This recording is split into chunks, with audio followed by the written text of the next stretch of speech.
Okay, well, thank you, Jessica, for a very great presentation. Thank you, Benny, for inviting me. Benny knows I really love this conference. I think it's great every year, so I'm happy to be here. Let me start with a short summary of the paper. The paper examines the legal contract. I'm sorry, I'm just having a hard time here. A legal contract of impact funds, which, as Jessica explained, are funds that have not only financial goals, but also social goals. And it examines the contracts both between the general partners, which are essentially the fund, and the limited partners, which are the investors.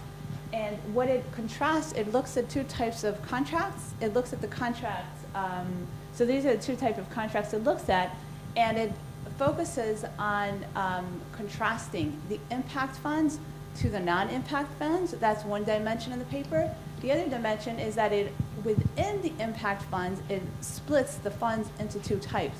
One, as Jessica said, are the what are called the market rate seeking funds. So these are the funds that are more oriented towards making a profit or a higher profit. And then there are the non-market rate, we'll call them NMRS, which are the non-MRS impact funds. So the ones that have a lower orientation towards maximizing profits. Okay, so these are the dimensions in the paper. The paper documents that in some ways impact funds are similar to regular funds, venture capital, private equity, and so on. So for example, both types of funds tend to tie compensation to financial performance and not to impact outcomes. So you may think that because these are impact funds, they would tie their compensation to social goals, but that's not the case. And they have a waterfall compensation structure, which is the structure that is also common in the private equity and venture capital industry. However, in some ways, impact funds contracts are different from those impact funds. For example, they are less involved in governing the PCs. They have fewer board seats, as Jessica mentions, and they are substantially less likely to have voting control. Now, I have to tell you, this slide took me a long time to do because there's so many results in this paper, so I'm not even sure that I did justice to the paper by choosing these two, but I just wanted to give a taste of what's in the paper, okay? So I hope I did justice to the paper. So let me start with an overall assessment. So first of all, as Jessica said, the goal of this paper is, first of all, to lift the lid into impact funds. There's definitely a growing interest in impact funds, and I think there definitely is room to understand how impact funds tend to, how their contracts look and what are the incentives of their investors, the incentives of the funds, how their contract with the companies look. Do they actually incentivize formally the companies with which they work to, foster social goals? Now we know, at least formally, they don't do that so much. So I think there definitely is value to, to all these new facts that we learn now from this paper, and it's the first one that does this. So I think that's interesting for sure. So what I'm going to do is in this discussion, and I can't tell you any comments about regression discontinuities, identification, because obviously this is not this type of paper. It's a different type of paper, which is fine.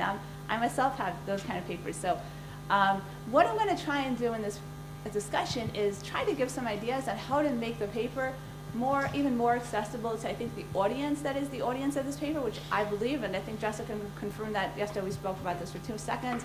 It is the finance academics audience. So for me, there were many new things in this paper, and I'm just going to give some ideas on how to make it even more accessible. So one thing, and I wrote here Julian Franks on the top because I got this comment from Julian Franks many years ago, and I think it was a great comment and helped me a lot, so I'm going to pass it on, and maybe it'll help someone else as well.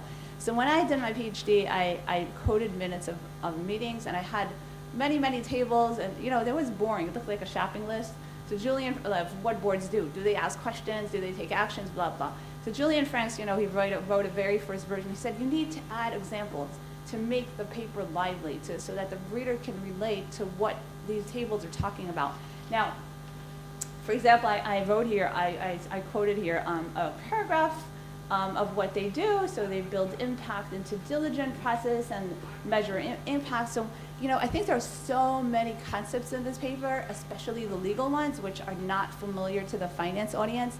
And I think it's super important to add in the paper examples. Now, I do acknowledge There is a table 4 that gives 2 sentences of an example, and even honestly, only late yesterday night, I actually discovered that in the appendix, there are a few pages. I didn't see that they're mentioned in the paper. Maybe I missed it, but I didn't see that it's mentioned. I think the reader doesn't have to go and dig in the appendix in table 4. It has to be in the paper. So when I read something, building impact into diligence process, to me, I don't know what that is. Having an example that demonstrates that, I think will make a very big difference for the reader. Okay, so I think also providing more interpretation of the results. Again, there's so many results that maybe even a lot. Like you said, there are 200 items in there, so it's a lot of comparisons on a lot of different levels. So for example, this result was surprising to me. So for example, the funds, these are the funds, the impact funds that are more oriented towards profit. They are actually more likely to mention international ECG standards, so that they're more environmental and they're more committed to international standards on social investing, relative to the funds that are less financially oriented. And the paper mentions that, but it doesn't. I didn't see a discussion. So I think, again, it's not fair to say this because there's so many results, but I do think a little bit more of a discussion and not just saying this is that, this is this. A little bit more of, would, at least for me, would help as a reader. Okay, so I'm going to say a comment. I know it's a little bit unfair, but I'll still say it, and I'll also make a little suggestion of what could be done with this. So I think one nice thing in the paper is that there's a comparison between impact funds and non-impact funds. Now, this paper only has data on impact funds. So how are they going to do this comparison? They go to prior papers that have investigated the contracts of non-impact funds, so just venture capitals and so on, and they compare how those contracts look to the contracts of impact funds. And here I'll show you a table. This is what the table looks like. So these are the non-impact funds, and these are the impact funds. And you can see here they cite which papers they use to do this comparison. So I have 2 comments on that. Oh, I can't go back. Oh my God, now I'm doing completely. Okay, okay, here we go. I just started how to go back. Okay, so one thing is that these prior studies that look at non-impact funds, they look at data that is from 1 to 2 decades ago, and that is not exactly comparing apples to apples. And second, as someone who has coded data myself, I know how important it is that the coding is consistent. So I also ask myself, is the coding consistent? I don't know, and I think it's hard to answer. So one thing which is easy to say and much harder to do, but whatever, I'm just a discussant, so I can say it, is if you would have a small subset of non-impact funds, that you would use in the same standards, the same blah, blah, okay.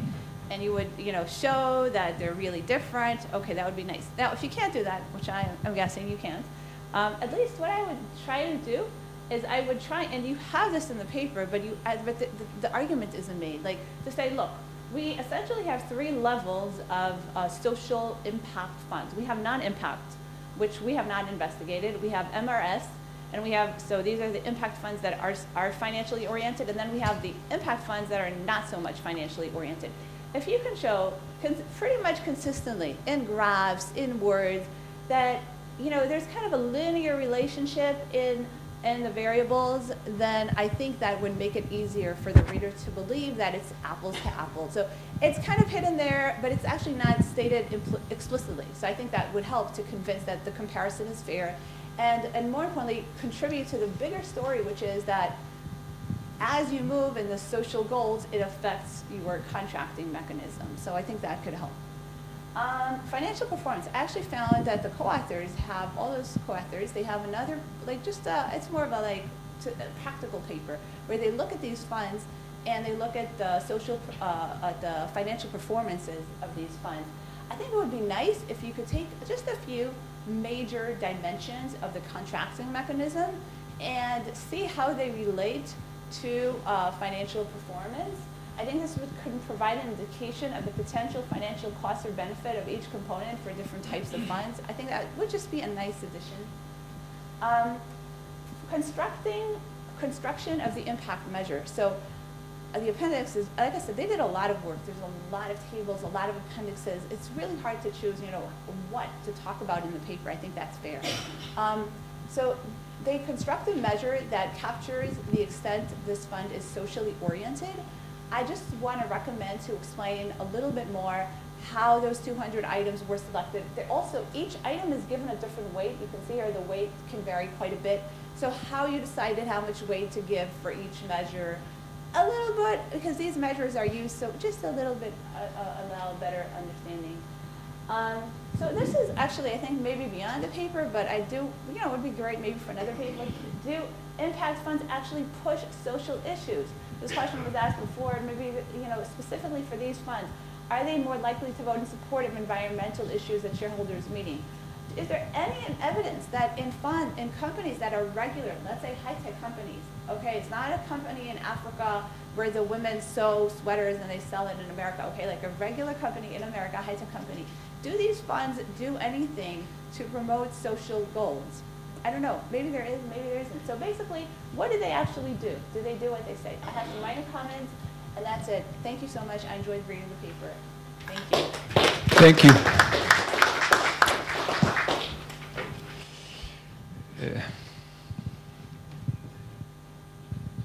Thank you. I think it's a very fascinating paper, and I'm very much in favor of documenting, stylized facts on contracts. I've been doing this in some other areas too. So one aspect that I think, if the data allows, it could be interesting, is to look at the dynamics of the contracts, because if I think about impact investing, a key issue is that the impact is very difficult to observe and verify. So therefore, and it's very difficult to think about, what to contract upon. But if you have repeated contracts and you learn on what kind of dimensions performance could be measured, you could see that contracts change over time to kind of reflect some learning on how to measure verifiability.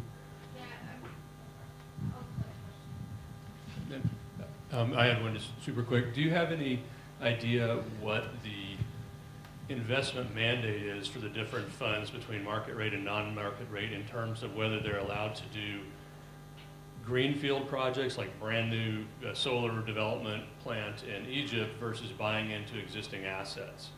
Like often those funds will specify, because it's super risky to do brand new development of some sort of renewable energy versus one that's been, now we're going to kind of be an infrastructure fund that still has an impact because we're buying into solar plants and taking out the original developers. And I wonder if there's a difference between how many of the non-market rate seeking funds do this raw development work, and then how many of the market seeking funds are really just kind of like infrastructure funds that are coming along after the fact. That might be explanatory.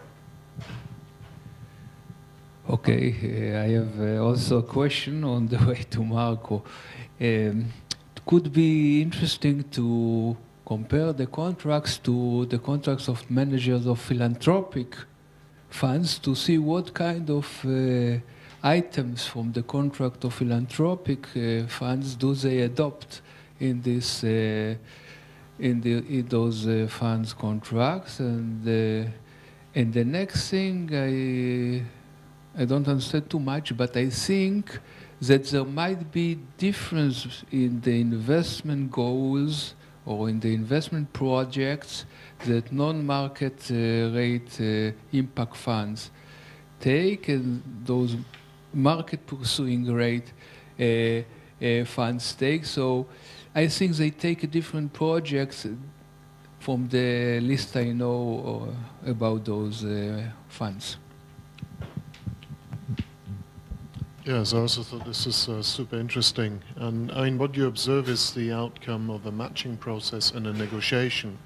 Can you say a little bit more about, from the portfolio company point of view, why they want money from these impact funds and don't get the money from somewhere else?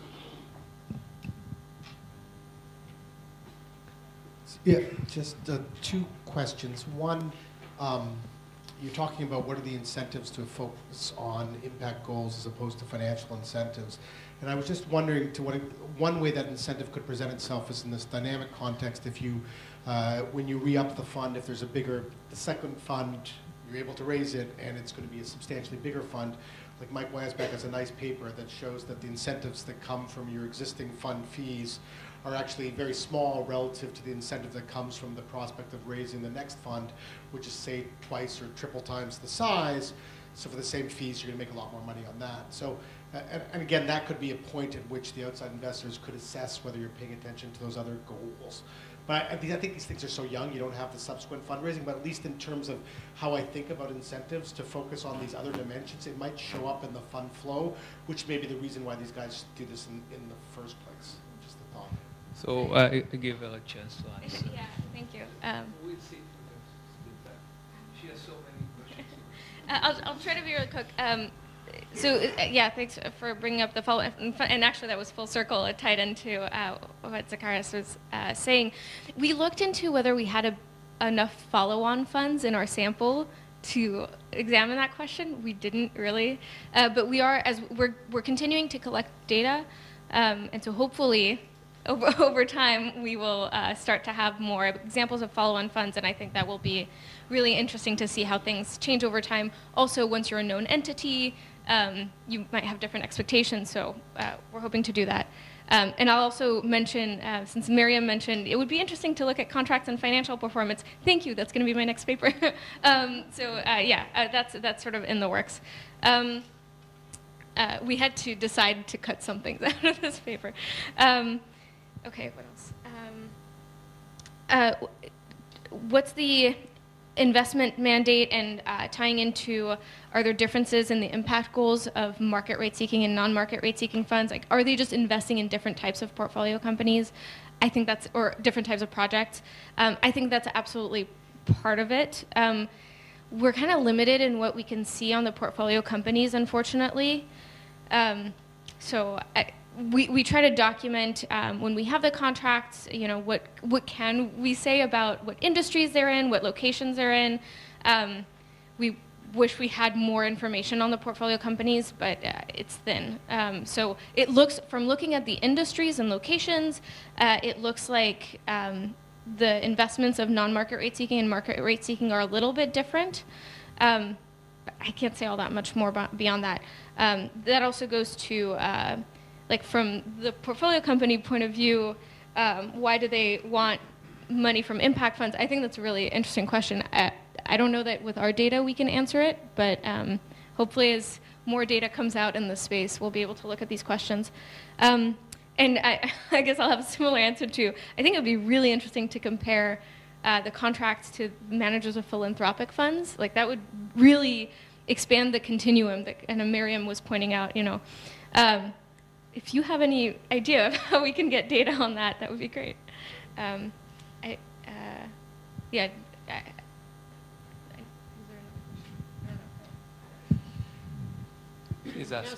a minor question. So, do you see also these key performance indicators in the contract? So, what are the actual measures they look for? So, particularly in this market rate seeking funds. Yeah. So, can you kind of get exactly, or are they all over the place, or you can say?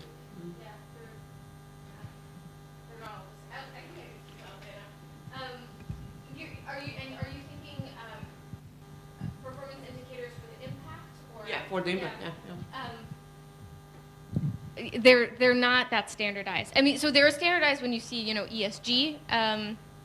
Oh, and actually, to that, yeah. The reason we think there's more ESG on in the market rate seeking funds is it's a more sort of standardized, like, box checking way of monitoring impact. What we see more in non-market rate seeking funds are measurement and reporting, but not in this necessarily standardized way, which also speaks to the fact that the investments from these non-market rate seeking funds are more often maybe less conventional, or have more embedded impact. We don't have a nice, like, standardized way of comparing the performance indicators. Can you say a little bit about the legal difference between, I'm saying, a market rate with impact? What prohibits any profit organization to say, I'm market rate and impact? I mean, isn't it a freebie? So actually, I mean, that was honestly partly the starting point for our investigation, because we were thinking, well, maybe we're going to look at their contract and see that they say they're going to do impact, but they have nothing. Actually the contracts are identical. And not to say the contracts are not necessarily a perfect way of measuring whether they actually do impact or not. I'm not saying that. And unfortunately, we're trying to get data on the impact reports, but to see what they managed to achieve. But what we can say is they at least seem to have an infrastructure in place to actually pursue impact. So at least if you look at their actual contracts, there is more than lip service. Now, but how is that different? Let's say from Starbucks, which is a public company and it cares about fair trade and has all the mechanism in place in order to pay farmers and this, and it's a profit organization, and it says it has an impact. And a lot of public companies are saying that we don't care only about profits, we want to do good for society. I'm trying to understand. Yeah. We're saying that there are different definitions, so I understand that those that say we're not actually even pursuing market rate, we're willing less and impact there. Well, that's a statement to some extent. But the others, I'm not understanding. So I don't have a sample of non-impact contracts to really show this in the paper, but having spoken to people in the area, for example, Steve Kaplan's my colleague, I've spoken to him extensively about what he's seen in non-impact contracts, and whether, are we picking things up in, the impact terms that we think we pick up, actually do you see this kind of thing in non-impact contracts? And I guess you'll just have to take my word for it, but, he said no, you would not see the kinds of terms we see around whether it's incorporating impact into due diligence or measuring and reporting on impact or adhering to ESG standards. That's not something that you see in non-impact contracts. Of course, it would be nicer if we actually had a sample of contracts that we could show that in the paper. Thank you, Jessica. Thank you, Miriam, the discussant, and the audience. So far, I learned so much. But it's time for a break, okay? 15 minutes break, and